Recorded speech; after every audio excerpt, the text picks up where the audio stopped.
જિલ્લામાં સતત કમોસમી વરસાદથી ખેડૂતોને રાતા પાણીએ રોવાનો વારો આવ્યો છે। 4-5 દિવસથી વરસેલા વરસાદથી ખેતરોમાં તૈયાર ઊભા થયેલા પાક અને કાપણી કરેલા ડાંગર તથા કપાસને મોટા પાયે નુકસાન થયું। ખાસ કરીને પાદર, વાટ, પીપલેજ અને ઓડી આંબા જેવા વિસ્તારોમાં ડાંગરના પાકને સૌથી મોટો ફટકો છે, જેનાથી તેની ગુણવત્તા બગડી છે।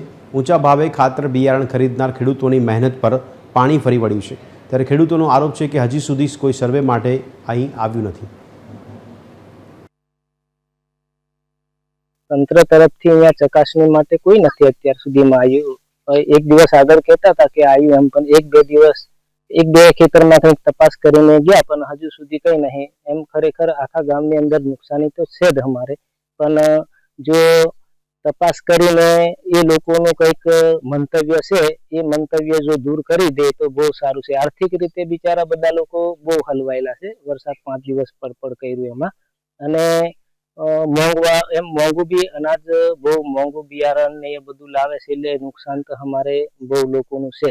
સર્વે વાળા કોઈ નથી આવ્યું, કોઈ જાણકારી નહીં। ગામ સેવક કીધું કે ફોટો પાડીને મોકલી આપજો એવું કીધું, કે સર્વે કરવા કોઈ નહીં આવ્યું। ને અમારી ડોંગર બધી બગડી ગઈ, આખા 4 મહિના મહેનત કરી, કોઈ કામ નહીં લાગ્યું। મારા ખેતી એટલું બધું કામ કર્યું, હા અમે 4 મહિના કામ કર્યું, હા છેલ્લે દિવસે અમે વાળ્યું ને તે બધું બગાડી નાખ્યું। 5 દાડા વહરાત વાયરો, પછી અમારે ઉગી ગયું, બધું કોઈને ઠોર બી નહીં ખાયું, ઘણું નુકસાન થયું અમારું। છોટાઉદેપુર જિલ્લાની અંદર કમોસમી વરસાદે ખેડૂતની કમર તોડી નાખી છે।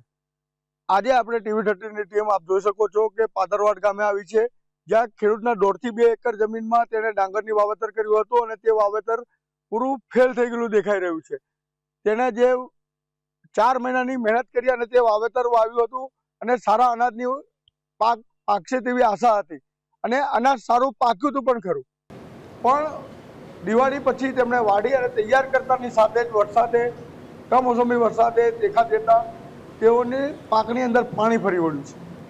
હાલ તો તેઓ સર્વે ટીમ દ્વારા અહીંયા આવીને સર્વે કરે તેવી માંગ કરી રહ્યા છે।